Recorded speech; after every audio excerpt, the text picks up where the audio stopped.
Subscribe कीजिए हमारे YouTube channel को और फर्दर नोटिफिकेशन पाने के लिए बेल आइकन को प्रेस जरूर कीजिए।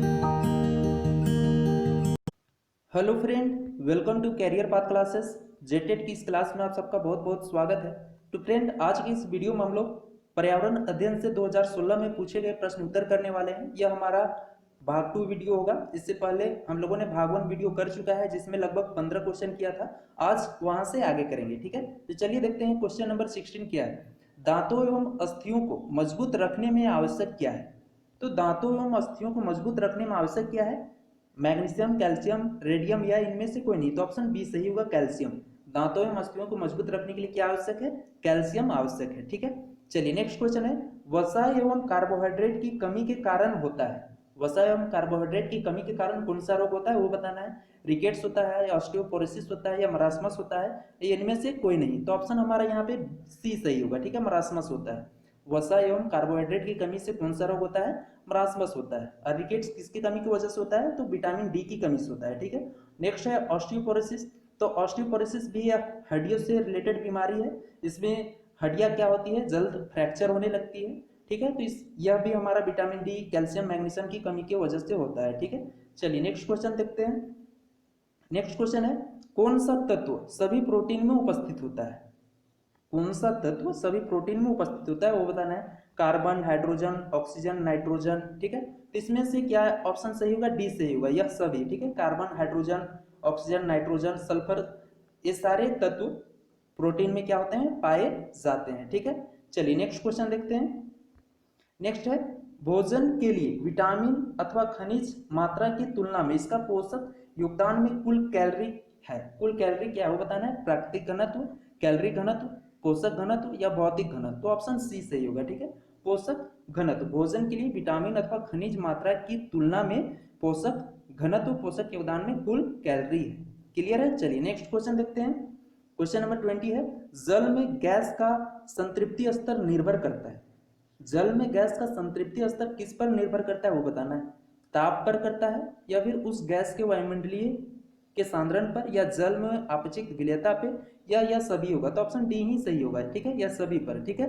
जल में गैस का संतृप्ति स्तर ताप, गैस के वायुमंडलीय सांद्रण तथा जल के आपेक्षिक विलेयता पर निर्भर करता है, ठीक है। चलिए नेक्स्ट क्वेश्चन देखते हैं। क्वेश्चन नंबर 21 है, संतुलित प्रश्न पत्र तैयार करने का सही चरण क्या है, ठीक है। कोई टीचर अगर प्रश्न पत्र तैयार कर रहा है तो उसका संतुलित जो सही चरण होगा क्या है वो बताना है। पहले वो डिजाइन तैयार करेगा, फिर ब्लूप्रिंट तैयार करेगा, फिर प्रश्नों को लिखेगा तथा संपादित करेगा, फिर अंक योजना कर लिखेगा, ठीक है। या फिर डिजाइन तैयार करेगा पहले, फिर प्रश्न लिखेगा, फिर अंक योजना तैयार करेगा, फिर ब्लूप्रिंट से मेल करना, ठीक है। या फिर ऑप्शन सी में है प्रश्न लिखना पहले, फिर संपादन करना, फिर ब्लूप्रिंट से मेल करना, फिर अंक योजना लिखना। या फिर पहले प्रश्न लिखना, फिर ब्लूप्रिंट तैयार करना, फिर डिजाइन से मेल करना, फिर अंक योजना लिखना। तो ऑप्शन हमारा ए यहाँ पे सही होगा, ठीक है। किसी संतुलित प्रश्न पत्र तैयार करने का सही चरण क्या होगा? पहले डिजाइन तैयार करना, फिर ब्लूप्रिंट तैयार करना, फिर प्रश्नों को लिखना तथा संपादित करना, फिर अंत में अंक योजना लिखना, ठीक है। चलिए नेक्स्ट क्वेश्चन देखते हैं। नेक्स्ट है, मानव भूगोल प्राथमिक मानव पारिस्थितिकी तथा मानव समाज का अध्ययन प्रत्येक की पृष्ठभूमि है। यह कथन दिया गया, यह कथन किसके द्वारा दिया गया है वो बताना है, ठीक है। क्या है कथन? मानव भूगोल प्राथमिक मानव पारिस्थितिकी तथा मानव समाज का अध्ययन प्रत्येक की पृष्ठभूमि है। यह कथन किसका है वो बताना है। तो रेडजेल द्वारा दिया गया है या व्हाइट एवं रैनर द्वारा दिया गया है या जॉबर्स द्वारा दिया गया है, इनमें से किसी से द्वारा नहीं किया है। तो ऑप्शन हमारा ए सही होगा, रेड जेल के द्वारा दिया गया है, ठीक है। चलिए नेक्स्ट क्वेश्चन देखते हैं। नेक्स्ट क्वेश्चन है, विद्यार्थियों के क्रियाकलाप प्रभावकारी होंगे यदि। विद्यार्थियों की क्रियाकलाप प्रभावी होंगे कैसे वो बताना है। यदि वो क्या करेंगे तो प्रभावकारी होगा वो बताना है, ठीक है। शिक्षक नहीं जानता है कि वह क्यों ऐसा कर रहा है, ठीक है। या फिर शिक्षक उसकी पाठ योजना को पूरा करने के लिए कहे, या फिर शिक्षक क्रियाकलाप आधारित शिक्षण के लिए प्रिंसिपल के निर्देश का पालन करने का भाव दिखाता है इसलिए, या फिर वह विद्यार्थियों की धारणा को समझने के लिए क्रियाकलाप आधारित शिक्षा में विश्वास करता है। तो ऑप्शन हमारा डी यहाँ पे सही होगा, ठीक है। वह विद्यार्थियों की धारणा को समझने के लिए क्रियाकलाप आधारित शिक्षा में विश्वास करता है, ठीक है। तो इस आधार पर विद्यार्थियों के क्रियाकलाप प्रभावी हो सकते हैं। क्लियर है। चलिए नेक्स्ट क्वेश्चन देखते हैं। नेक्स्ट क्वेश्चन है, किसी ईवीएस कक्षा में संकल्पना का वर्णन करने के लिए कविता तथा कहानी सुनाना मदद करता है। ठीक है, कोई भी ईवीएस क्लास चल रही है तो उसमें संकल्पना को वर्णन के लिए कविता तथा कहानी सुनाना मदद करेगा। किस पर? पाठ आनंदित तथा रुचिकर बनाने में, या फिर स्थानीय एवं भूमंडलीय स्तर पर विश्व की प्रकृति की कल्पना तथा खोज की क्षमता प्रोन्नत करने में, या शिक्षार्थियों के बीच भाषा तथा सांस्कृतिक भिन्नता को ध्यान रखने में, या फिर विद्यार्थियों को सही दिशा में उत्साहित एवं अभिकल्पित करने में। तो ऑप्शन हमारा बी सही होगा। ठीक है, स्थानीय एवं भूमंडलीय स्तर पर विश्व की प्रकृति की कल्पना तथा खोज की क्षमता प्रोन्नत करने में। क्लियर है? चलिए नेक्स्ट क्वेश्चन देखते हैं। नेक्स्ट क्वेश्चन है, रचनात्मक मूल्यांकन के लिए निम्न में से कौन उपयुक्त साधन नहीं है? क्या में? रचनात्मक मूल्यांकन के लिए। ठीक है, निम्न से कौन सा उपयुक्त साधन नहीं है? दत्तिकार, मौखिक कार्य, आवधिक जांच, या कुट प्रश्न एवं खेल। तो ऑप्शन हमारा सी सही होगा। ठीक है, आवधिक जांच रचनात्मक मूल्यांकन के लिए उपयुक्त साधन नहीं है। क्या? आवधिक जांच। ठीक है, चलिए नेक्स्ट क्वेश्चन देखते हैं। अंतरिक्ष यात्री को अंतरिक्ष में जाते समय गुरुत्व का अनुभव क्यों नहीं होता है?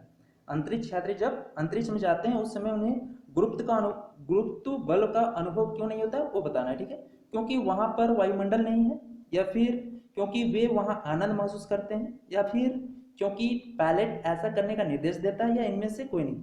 तो ऑप्शन हमारा ए सही होगा। ठीक है, क्योंकि वहां पर वायुमंडल नहीं है। अंतरिक्ष में वायुमंडल न होने के कारण ही वहां गुरुत्व का अनुभव नहीं होता है। क्लियर है? चलिए नेक्स्ट क्वेश्चन देखते हैं। नेक्स्ट क्वेश्चन है, झारखंड की प्रमुख नदियों में से एक है कोसी, स्वर्णरेखा, महानदी, या तीस्ता। तो ऑप्शन हमारा बी सही होगा, स्वर्णरेखा। ठीक है, झारखंड की प्रमुख नदियों में से एक है। और झारखंड की नदियों के बारे में बात करें तो कौन सी है?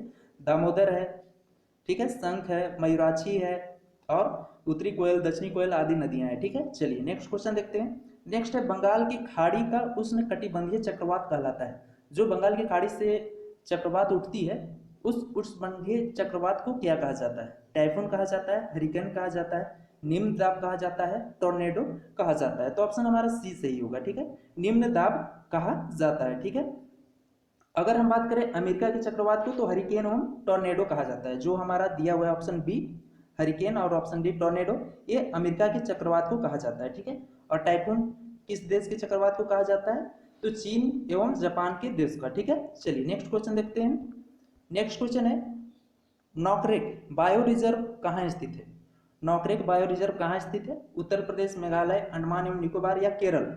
तो ऑप्शन हमारे यहाँ पे क्या सही होगा? मेघालय, बी। ठीक है, नॉकरेक बायो रिजर्व कहाँ पर स्थित है? मेघालय पे स्थित है। ठीक है, चलिए अब नेक्स्ट क्वेश्चन देखते हैं। अगला क्वेश्चन है, अल्फा विभिन्नता दर्शाता है, अल्फा विभिन्नता क्या दर्शाता है वो बताना है। स्पीसीज की प्रचुरता, या फिर स्पीसीज एकरूपता, या फिर ए तथा बी दोनों, या स्पीसीज प्रचुरता एवं प्रभाविता। तो ऑप्शन हमारा ए सही होगा। ठीक है, स्पीसीज प्रचुरता। अल्फा विभिन्नता का अर्थ ही क्या है? स्पीसीज प्रचुरता है। ठीक है, चलिए तो फ्रेंड यहाँ पर हमारा जेटेट 2016 में पर्यावरण अध्ययन से जितने सारे क्वेश्चन पूछे गए थे सारे यहाँ पे कंप्लीट होता है। तो फ्रेंड वीडियो कैसा रहा मुझे कमेंट करके जरूर बताइएगा। अगर वीडियो अच्छा लगा है तो प्लीज़ वीडियो को लाइक कर दे। अगर चैनल को सब्सक्राइब नहीं किया है तो चैनल को सब्सक्राइब कर लें, और वीडियो को अपने दोस्तों के साथ जरूर शेयर करें। मिलते हैं नेक्स्ट वीडियो में। Thank you.